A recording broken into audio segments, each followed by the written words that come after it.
నమస్తే. నేను మీ కుప్ప పద్మిని. ఇన్నాళ్ళు మీ సపోర్ట్‌ని నాకందిస్తూ, మీ ప్రేమని నాకందిస్తున్న ప్రతి ఒక్కరికి కృతజ్ఞతలు. ఇప్పుడు చూడబోతున్న ఈ వీడియో కూడా ఖచ్చితంగా మీకు ఉపయోగపడుతుంది.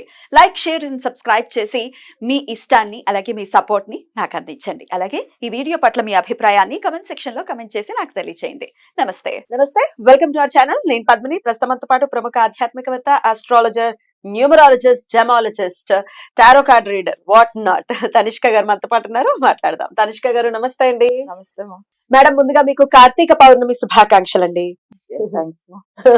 కార్తీక పౌర్ణమి అంటేనే చాలా చాలా సంతోషకరమైనటువంటి రోజు అని ఖచ్చితంగా చెప్పుకోవచ్చు. అవును. ఎప్పుడెప్పుడు వస్తుందా అని చెప్పి సంవత్సర కాలం పాటు ఎదురు చూసేటటువంటి రోజు అని కూడా ఖచ్చితంగా చెప్పుకోవచ్చు.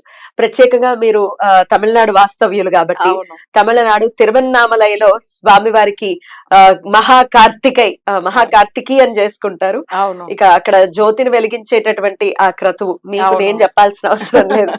లక్షలాది కొలది వచ్చి అవును. జనాలు అసలు దర్శనం నిజంగా చేసుకుంటారు. దర్శనం చేసుకుంటారు. మరి కార్తీక పౌర్ణమిని అటు తమిళనాడులో ఎలా జరుపుకుంటారు, అలాగే ఎలా జరుపుకోవాలి స్వామివారి అనుగ్రహం కోసం? అటు శివుడి అనుగ్రహము, కేశవుడి అనుగ్రహం, ఇద్దరు అవును. అనుగ్రహాన్ని పొందేటటువంటి ఏకైక రోజు అని చెప్పుకోవచ్చు. అవును. నిజమే. మరి ఎలా యూటిలైజ్ చేసుకోవచ్చు ఆ రోజుని? ఓకే అమ్మా. ఇప్పుడు చాలా మందికి ఏంటంటే ఒక పౌర్ణమి అంటేనే మనకు మామూలుగా అందరికి చాలా లక్కీగా ఇక్కడ ఫీల్ అవుతారు. ఎందుకంటే అవును. పౌర్ణమి రోజు ఏదైనా మంచి పనులు మొదలు పెడితే చాలా బాగుంటుంది అని. అవును. బట్ అలానే ఆ పౌర్ణమి, కార్తీక పౌర్ణమి రోజు అంటే కార్తీక దీపం, యాక్చువల్ గా దీపం అంటే ఆ జ్యోతి అనేది చాలా పవర్ఫుల్. ఇప్పుడు మనం ఒక ఇంట్లో ఉన్నాం, ఒక దీపం వెలిగిస్తేనే ఆ ఇంట్లో ఎంత మంచి ప్రకాశంగా ఉంటుంది. అసలు చీకటిగా ఉండేదానికి ఒక చిన్న దీపం అవును. అది ఎంత ఫుల్ నిండా పెడుతుంది. సో అవును. ఒక్క విషయం ఏంటంటే ఆ జ్యోతి అనేది ఇంట్లో మనకు అష్ట ఐశ్వర్యం ఇస్తుంది. సో అలానే శివుడి దగ్గర మనం ఆ రోజు అంటే ఇంట్లో కూడా చాలా మందిలో ఒకవేళ అరుణాచలం వెళ్ళలేదు అనుకునే వాళ్ళు ఇంట్లో పూజ ఎలా చేసుకోవాలనేది చెప్తాను. ఒకవేళ వెళ్ళిన వాళ్ళు అక్కడ జ్యోతి దర్శనం ఉంటుంది చూడండి, ఆ దీపం వెలిగిస్తారు కదా, అసలు ఆ కొండ మీద చాలా అంటే చాలా అవి చూస్తేనే చాలు అవును. అసలు మళ్ళీ మనకు మరో జన్మ అవసరం లేదనిపిస్తుంది. అవును. అయితే ఆయన దగ్గర వెళ్ళి వచ్చిన వాళ్ళు ప్రతి ఒక్కరు ఏం చేస్తారంటే నెలకు పౌర్ణమికి వెళ్తూ ఉంటారు, అవును. గిరివలం వెళ్తూ ఉంటారు. అవును. సో అలా వెళ్తున్నప్పుడు ఏం గిరి ప్రదక్షిణ వల్ల వాళ్ళకి చాలా మంచి పనులు జరుగుతూ ఉంటాయి. సో అవును. ఇప్పుడు కూడా ఒక్కసారి వెళ్తే మళ్ళీ కంటిన్యూ చేస్తూ ఉంటారు. చాలా మందిలు బాధపడే వాళ్ళు ఈ కార్తీక దీపం ఆ రోజు తప్పకుండా స్వామి వారిని దర్శనం చేసుకుంటే మంచిది. సో ఒక్కవేళ వాళ్ళు వెళ్ళలేదు అనే వాళ్ళు ఏం చేయవచ్చామంటే ఇంట్లో సాయంత్రం 6 తర్వాత, ఎందుకంటే ఆయన యాక్చువల్ గా అంటే శివబెరుమాన్ వచ్చి ఆయన ఎలా ఉంటాడంటే అగ్ని స్థలం కదా అది శివుడిది. సో అగ్నిలోంచిదా చాలా పవర్ఫుల్ గా ఉన్న స్థలం కూడా మన అందరికీ తెలిసినది. సో ఈయన ఏం చేస్తాడంటే అసలు ఈయన గురించి మనం దీపం ఇంట్లో ఎలా వెలిగించాలంటే ఒక శివుడి ఫోటోన పెట్టుకోవచ్చు, లేదు శివలింగం ఒక చిన్న విగ్రహం స్వామివారిది ఉంటే అవన్నీ పెట్టుకోవచ్చు. ఒక్కసారి ఏంటంటే ఒకవేళ ఆయనకు విగ్రహంగా ఉంటే అభిషేకం చేసేసి కొంచెం వాటర్ తర్వాత తేనెతో కొంచెం ఏందంటే అసలు ఇది ఉంటుంది చూడండి, అంటే రోజ్ వాటర్ కొంచెం పోసి తర్వాత మళ్ళీ గంధం నీళ్ళతో అభిషేకం చేసేసి, ఎందుకంటే ఆయనకు అభిషేక పీరియడ్. అవును. సో కొంచెం అభిషేకం చేసేసి తర్వాత లాస్ట్ లో రోజ్ వాటర్ తో కడిగేసి ఒక చిన్న బొట్టు పెట్టేసి ఆయనకు వచ్చి విభూదిని అంటారు, అంటే మీరు విభూది తెలుగులో, సో విభూదితో అర్చన చేయవచ్చు. అది ఇష్టం ఆయనకు. ఎందుకంటే ఆయనకొచ్చి మామూలుగా చూసామంటే స్వామివారి శివుడిని దర్శనం చేసుకుంటామని విభూది పెట్టేసుకోవాలి. మన ప్రతి ఒక్కరు విభూది ఎందుకు పెడతారని కూడా నేను చెప్తాను. సో ఆ విభూదితో అర్చన చేయడం తనకు చాలా ఇష్టం. ఆయన మశానంలో ఉంటాడు, ఆ విభూది మనకు గుర్తు చేయడానికి అది చేసి పెడుతున్నాం అది. సో ఆయనకు అవి అర్చన చేస్తాం. నెక్స్ట్ ఏంటంటే బిల్వ పత్రాలు, సో అది మనకొచ్చి దొరుకుతుంది తప్పకుండా. సో దాంతో అర్చన చేసుకుంటూ శివనామం అంటే పంచాక్షర మంత్రం, సో శివుడిది ఓం నమ శివాయ అని చెప్పుకుంటూ అదేంటంటే మనం అవి బిల్వ పత్రంతో అర్చన చేస్తూ అలానే ఒక 16 1 రూపీ కాయిన్ తీసుకోవచ్చు. ఓకే. సో 1 రూపీ కాయిన్ తీసుకొని కూడా ఆయనకు ఆ రోజు అంటే ఏ రోజు అయితే మనం దీపం వెలిగించి ఆయనకు పూజ చేస్తామో కార్తీక ఆ దీపం రోజు ఆ రోజు ఆయనకు అర్చన చేయాలి. సో ఒక ప్లేట్ మీద అసలు ఈ కాయిన్స్ తో అర్చన చేసి ఆయన మంత్రాలు జపం చేసి పెట్టి, ఒకవేళ వాళ్ళకి ఏం సమస్య రుణ బాధలు ఉంటుందంటే అది తొలగిపోవాలని చెప్పి, లేకపోతే వేరే ఆర్థిక సమస్యలు లేకపోయినా వేరే సమస్యలు ఏమైనా ఉంటే కూడా ఆయన దగ్గర కోరుకుని, అవి ఒకరికి హెల్త్ ఇష్యూస్ కూడా ఉంటది, సో కోరుకుని ఆయన అంటే పంచాక్షర మంత్రం చెప్పి ఆయనకు అర్చన చేయడం అనేది ఉంటుంది.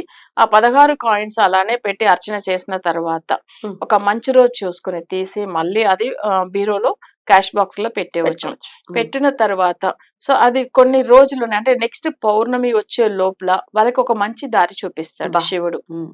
అంటే కోరిక ఏదైనా ఇంకా నెరవేరేటటువంటి పరిస్థితి ఉంటుంది. ఉంటుంది ఉమ్. ఉంటుంది. ఉమ్. సో అలానే మనం బిల్వపత్రం వేసాం కదా, దాంట్లో కూడా కొన్ని బిల్వపత్రం తీసి అసలు అది కూడా సేమ్ ఆ coins తో దాచుకోవచ్చా? కలిపి దాచి పెట్టుకోవచ్చు. ఉమ్. అది కూడా మన క్యాష్ బాక్స్ లో పెట్టుకోవచ్చు, సేఫ్ గా పెట్టుకోవాలి.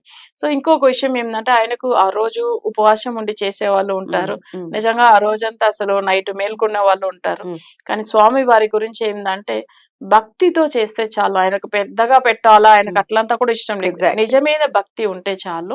సో అది మనం భక్తిగా చేసినప్పుడు ఏమైతుందంటే తను తప్పకుండా ఫలితం ఇస్తాడు. Hmm. ఈ పౌర్ణమికి మనం చేసినామంటే నెక్స్ట్ 1 month లోపల వచ్చే పౌర్ణమి లోపలనే మనకు ఒక దారి చూపిస్తాడు. Hmm. ఓకే, పెద్ద సమస్య ఉంది అంటే దానికి ఏదైనా ఇట్లా వెళ్తే మీకు మంచిది అవుతుందని దారి చూపిస్తాడు తప్పకుండా. Hmm. సో ఇంకొకటి ఏంటంటే ఆ రోజు శివుడిని మొక్కేదాని వల్ల చాలా మంది ఇప్పుడు చూసారంటే మహాలక్ష్మి కూడా ఎప్పుడు లక్ష్మి కటాక్షంగా ఉండాలంటే శివుడిని మొక్కిన రోజులు చాలా ఉన్నాయి. ఉమ్. అందులో ఆ దీపం వెలిగించి మొక్కేటప్పుడు అమ్మవారు ఆ దీప జ్యోతిలోనే ఉంటుంది అవును. కదా. సో అలా ఉన్నప్పుడు లక్ష్మీదేవియే మొక్కింది అన్నప్పుడు Right. మనం మొక్కడం ఇంకా అంతే కదా. ఇది శుక్రవారంతో వస్తున్నటువంటి పౌర్ణిమ. ఇంకెంత పవర్ఫుల్ గా చూడొచ్చు ఇంకా చూడండి, ఎందుకంటే శుక్రుడు అంటేనే ఐశ్వర్యం గురించి. మేడం. సో ఇంకా ఆ రోజు ఇంకా మనం మొక్కేది చాలా చాలా బాగుంటుంది. సో అది కూడా ఏంటంటే శుక్రుడు అనేటప్పుడు జనరల్ గా అందరికీ కానీ ఒక అంటే పెళ్లి గురించి కానీ ఐశ్వర్యం గురించి కానీ ప్రతి దానికి శుక్రుడు చాలా ఇంపార్టెంట్. లగ్జరియస్ లైఫ్ కావాలంటే శుక్రుడే. అవును కదా. అసలు అందరూ అంటారు శుక్ర మహాదశ వచ్చినా ఆయన తిరిగే లేదు, తిరగలేదు అంటారు. అసలు కానీ నిజమేనా శుక్ర మహాదశ అందరికీ అంత బాగుంటుందా? చాలా బాగుంటుంది. Oh. కానీ ఇది కొంతమందికి అసలు సెట్ అవ్వదు. కొంతమందికి. అవును, నాకు తెలిసి మనకు తెలిసిన ఫ్యామిలీ ఫ్రెండ్ వాళ్ళు జైన్ వాళ్ళు, మార్వాడీస్ వాళ్ళు, వాళ్ళ జాతకంలో చూసారంటే వాళ్ళ పేరెంట్స్ అంత ఏమి అసలు దాని ఒక మంచి నాలెడ్జ్ ఉన్న వాళ్ళు కూడా కాదు. కానీ వాళ్ళ బాబు జాతకంలో తండ్రికి సంబంధించిన ఆ శుక్రుడి స్థానం అనేటప్పుడు ఆ బాబు జాతకంలో చాలా మంచి పొజిషన్ లో వెళ్ళడం, ఆ 20 years లో అసలు నార్మల్ గా ఉన్న ఒక ఫ్యామిలీ చాలా పెద్ద లెవెల్ కి వెళ్ళిపోయారా? అసలు నాకు తెలిసి నేను చూశాను ఆ దశ స్టార్ట్ అయింది, వాళ్ళకి మంచి లైఫ్, అసలు ఎన్నో కోట్ల ఆస్తులు సంపాదించారు. సో అది శుక్రదశ వల్ల. శుక్రదశ. అయితే లేదండి శుక్రుడు మాకు యోగించట్లేదంటే ఇట్లాంటి పవర్ఫుల్ డేస్ ని కనుక యూజ్ చేసుకుంటే డెఫినెట్ గా శుక్రుడు చేస్తారు మంచిగా. అయితే ఇప్పుడు శుక్రుడికి అధిదేవత లక్ష్మీదేవి. లక్ష్మికి అసలు మంచి రోజు శుక్రవారం రోజే కదా. లక్ష్మీదేవి అంటేనే మేజర్ శుక్రవారమే ఎక్కువ ఇంపార్టెంట్ ఇస్తాం. అయితే చాలా మందికి ఏంటంటే ఎంతో పూజలు చేస్తున్నాము, మాకు శుక్రదశ జరుగుతుంది, ఎందుకు రిజల్ట్ రాలేదు అని బాధపడుతూ ఉంటారు. యాక్చువల్ గా వాళ్ళకి శుక్రుడు శత్రువు అయినప్పుడు, లేకపోతే వగ్రం అయి ఉన్నప్పుడు, లేకపోతే ఆయనకు మాంది గ్రహం అయి ఉన్నప్పుడు వాళ్ళకి ఆ శుక్రదశ ఫలితం ఇవ్వదు.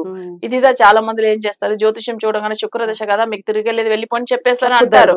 కానీ వాళ్ళ 10 years సఫర్ అయినప్పుడు అయ్యో ఎందుకు మనకు శుక్రదశ బాగాలేదని చెప్పి అప్పుడు అర్థమవుతుంది అనమాట. సో అప్పుడు చూపించుకుంటారు. సో ఇది నిజంగా కానీ జాతకంలో శుక్రుడైనా శని అయినా మనకు అది ఫేవర్ గా ఉందా లేదా చూడాలి. అందరు శనిని చూసి భయపడుతుంటారు. అదే శని మంచి పొజిషన్ తీసుకొచ్చిన మందులు కూడా చాలా పెద్ద అసలు చాలా బాగా అయిన వాళ్ళు ఉన్నారు. రైట్. అట్లా చాలా గ్రహాలు ఇప్పుడు రాహు కూడా ఒక రేంజ్ కి తీసుకెళ్లిపోయిన వాళ్ళు ఉన్నారండి అని అంటారు. నిజం రావడంతో అనుకుంటాం నెగిటివ్ అవుతుందేమో, నెగిటివ్ అవుతుంది, పాజిటివ్ చేసే పరిస్థితి కూడా ఉంది. అవును, యాక్చువల్ గా ముఖేష్ అంబానీ జాతకంలో రాగే పెద్ద పొజిషన్ వచ్చింది. డబ్బు మామూలు డబ్బు కాదు అసలు నిజంగా. అయితే వాళ్ళు మాక్సిమం ఏమైతుందంటే రాగు వాళ్ళకి వాళ్ళ కెరీర్ సంబంధించిన ప్లేస్ లో ఉన్నప్పుడు వాళ్ళకి అది నెగిటివ్ గ్రహంతో కూడి ఉన్నా కానీ వీళ్ళు ఏం చేస్తారంటే పూజలు వాళ్ళ వైఫ్ చాలా బాగా ఫాలో అవుతారు. సో అమ్మవారి పూజలు ఎంత బాగా చేసుకుంటారంటే దుర్గామాతది ఎక్కువ చేస్తూ ఉంటారు. అసలు వాళ్ళ లెవెలే వేరు, ఎందుకంటే అంత మంచిగా చేస్తారు.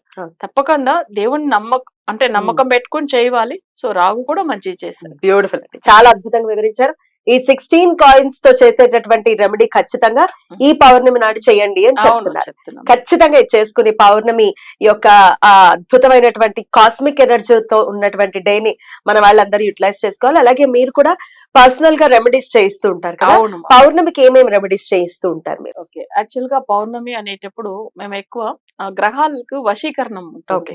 సో గ్రహాల వశీకరణ పూజలు అంటే ఇప్పుడు ఒకరికి ఇప్పుడు నెగిటివ్ ఎఫెక్ట్ ఉంటుంది, ఇంట్లో చాలా భయపడుతూ ఉంటారు, ఆరోగ్యం బాగలేదని, లేదంటే అసలు ఇంట్లో గొడవలు అవుతూ ఉంటుందని. జనరల్ గా ఏంటంటే బ్లాక్ మ్యాజిక్ ఎఫెక్ట్ ఉన్న వాళ్ళు తప్పకుండా పౌర్ణమి రోజు పూజలు మొదలు పెట్టుకుంటే చాలా బాగుంటుంది. అది కూడా ఏమైతుందంటే మనం చేపించే రెమెడీ వచ్చి 100% రిజల్ట్ ఇస్తున్నాం. చాలా పెద్ద పెద్ద ఇష్యూస్ ఉన్న వాళ్ళు, అంటే మరీ చిన్న బాధ కాదు, చాలా పెద్ద హెల్త్ ఇష్యూ ఉన్న వాళ్ళు కానీ, ఫైనాన్షియల్ విషయంలో కానీ, లేదు ఎక్కువ మా ఇంట్లో మా ఫ్యామిలీ వాళ్ళు మాకు చేతపడి చేశారని, మాకు అసలే బాగాలేదని అనే వాళ్ళకి ఈ పౌర్ణమి రోజులో స్పెషల్ గా చేపిస్తాం పూజలు. చాలా పవర్ఫుల్ పూజ ఉంటది. అయితే వాళ్ళకి ఏంటంటే ఫాలో అయిన కొన్ని రోజుల్లోనే వాళ్ళ బాడీలోంచి ఆ నెగిటివ్ ఎఫెక్ట్ వెళ్ళింది తెలుస్తది. సో అంతా మంచిగా అయిపోతారు. బ్యూటిఫుల్ అండి. అద్భుతం అండి. అద్భుతంగా వినియోగించుకోవాలని మనస్ఫూర్తిగా మనవి చేస్తూ కృతజ్ఞతలండి. నమస్తే.